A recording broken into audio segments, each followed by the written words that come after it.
Lorsque Zarathustra eut atteint sa 30e année, il quitta sa patrie et le lac de sa patrie et s'en alla dans la montagne. Ciel et terre, montagne et eau l'enveloppèrent. Les nuages mouvementés jetaient leurs ombres sur son visage quand il pensait au monde des hommes qu'il avait quitté.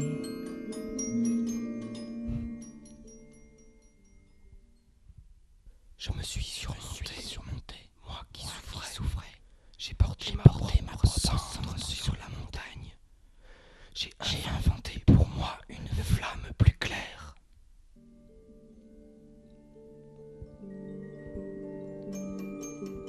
Pour Zarathustra, l'homme s'était égaré. Tout ce qu'il avait créé et cru plus grand que lui s'était tourné contre lui. Il n'était plus le soleil de sa vie. Le néant éthique régnait telle une gronde ombre sur les pays. De ses misères, il voulait échapper et à ses délires, il s'est aliéné.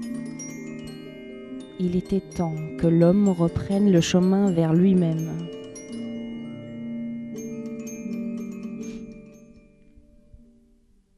Et ce que vous appeliez monde doit être d'abord créé par vous. Votre raison, votre imagination, votre volonté, votre amour doivent devenir votre monde même.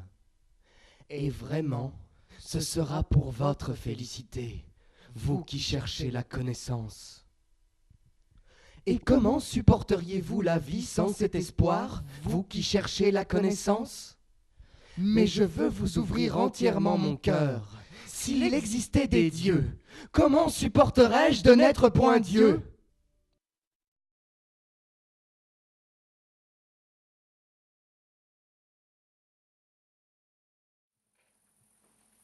S'il existait des dieux, comment supporterais-je de n'être point Dieu ? S'il existait des dieux, comment supporterais-je de n'être point Dieu ?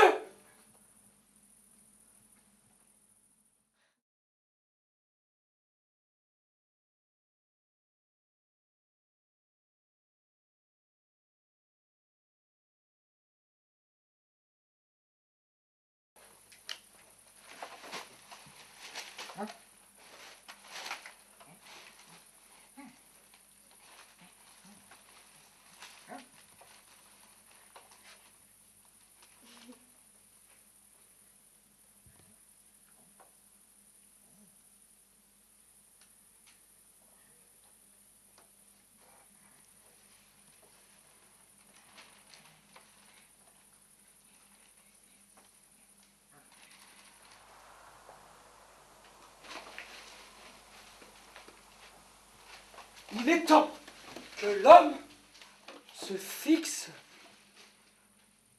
à lui-même son but. Il est temps que l'homme plante le germe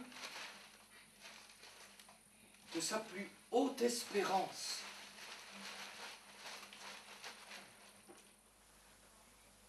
Je vous le dis, il faut porter en vous un chaos pour que naisse une étoile qui danse. Je vous le dis, vous portez en vous un chaos. Malheur! Les temps sont proches du plus méprisable des hommes, qui ne sait plus se mépriser lui-même. Voici, je vous montre le dernier homme.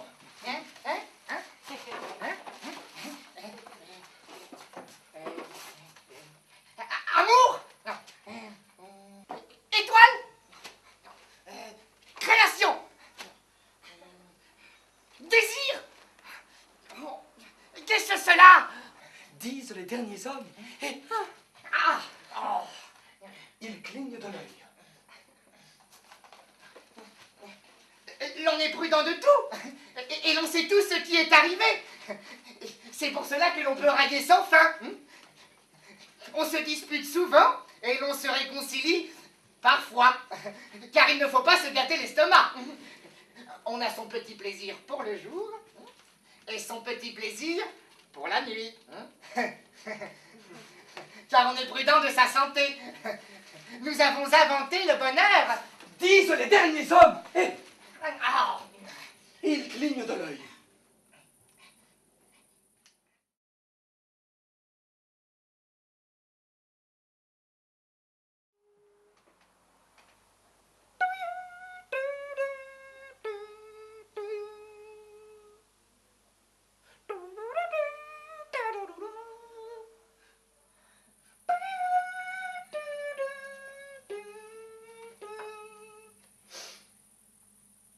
L'homme est une corde tendue entre la bête et le surhumain. Ce qu'il y a de grand en l'homme, c'est qu'il est un pont et non un but. J'aime celui dont l'âme est profonde, même dans la blessure. Celui qu'une petite aventure pourrait faire périr. Car celui-là, sans hésitation, passera le pont. J'aime tous ceux qui sont comme des petites gouttes, qui tombent une à une, de la nuit suspendue sur les hommes, et qui annoncent l'éclair à venir, avant de disparaître en visionnaire.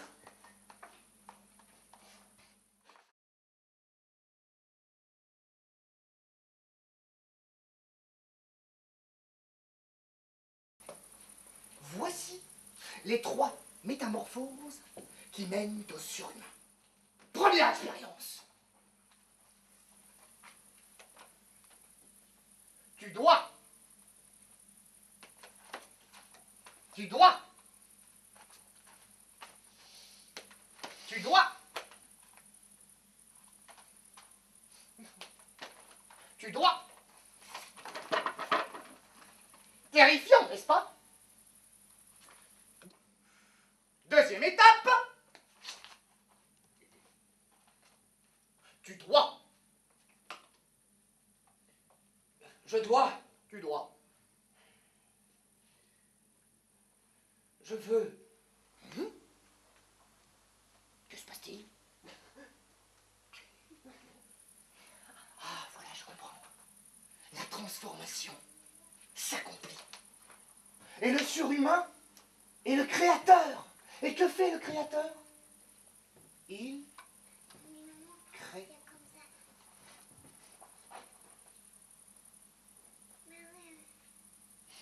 Le créateur est le sens de la terre.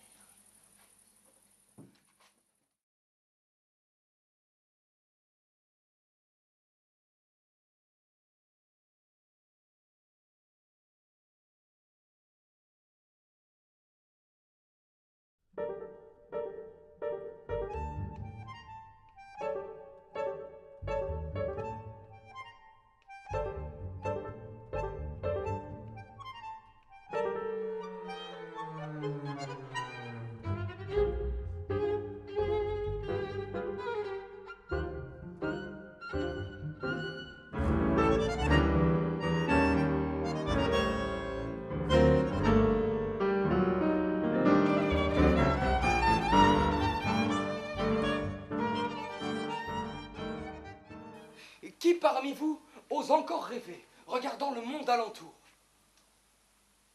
Je vous le dis, le dernier homme est proche, qui de danser jamais plus n'aura le désir. Pour toute musique, il n'entendra que le bruit des bottes et des canons, les discours d'hommes d'État ambitieux, les louanges à des dieux de pacotille, la mélopée du scanner de la caissière de son supermarché. Bip, bip.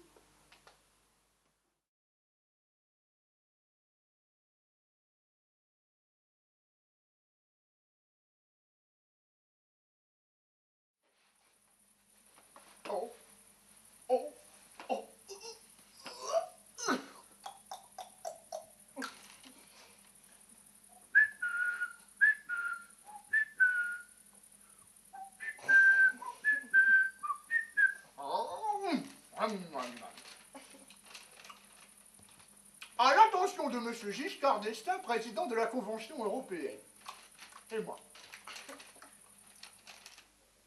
Je ne vous apostrophe pas d'un cher monsieur, vous qui ne m'êtes absolument pas cher, ni non plus la Constitution dont vous êtes l'instigateur, et dont la récente lecture me contraint une nouvelle fois à changer ma cendre en brasier. Ainsi, les peuples d'Europe entrent en ébullition au sujet de votre texte. Il semble que les peuples se fractionnent, s'interrogent et s'éveillent. Qui autour d'un oui, qui autour d'un non. Voici que se dessinent dans l'obscurité de l'Europe quelques étincelles.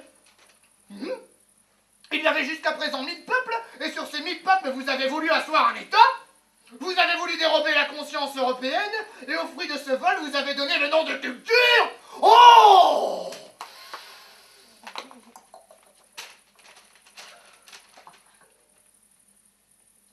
Qu'est-ce en vérité que cet État européen dont vous louangez la Constitution? Eh bien, c'est très simple. Le plus froid. Le plus froid de tous les monstres froids.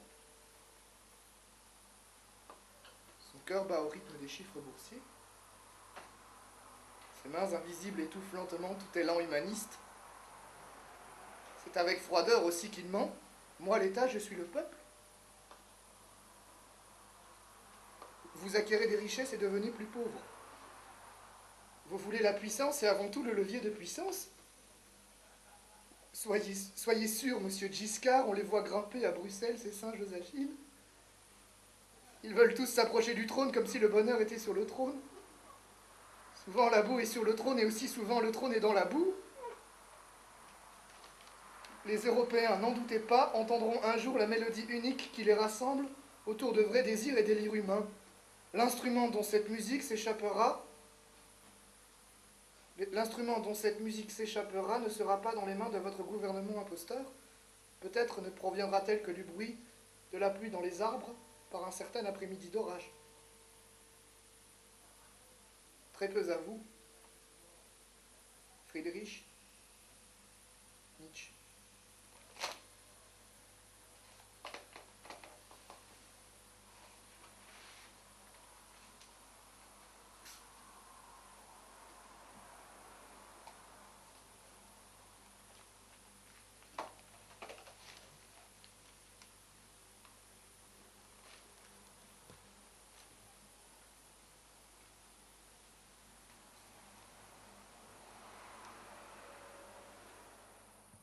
J'étais assis à attendre.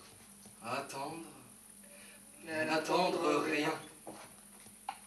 Par-delà bien et mal, à savourer tantôt la lumière, tantôt l'ombre, n'étant plus moi-même tout entier que que lac, que midi, que temps sans but. Lorsque soudain, ami. un se fit deux, Et Zarathustra passa auprès de moi. Si ma vertu est une vertu de danseur, si souvent des deux pieds j'ai sauté dans des ravissements d'or et d'émeraude, si ma méchanceté est une méchanceté riante qui se sent chez elle sous des branches de rose et des haies de lys, car dans le rire, tout ce qui est méchant se trouve ensemble, mais sanctifié et affranchi par sa propre béatitude. Et ceci est mon alpha et mon oméga, que tout ce qui est lourd devienne léger, que tout corps devienne danseur, tout esprit oiseau, et en vérité, ceci est mon alpha et mon oméga.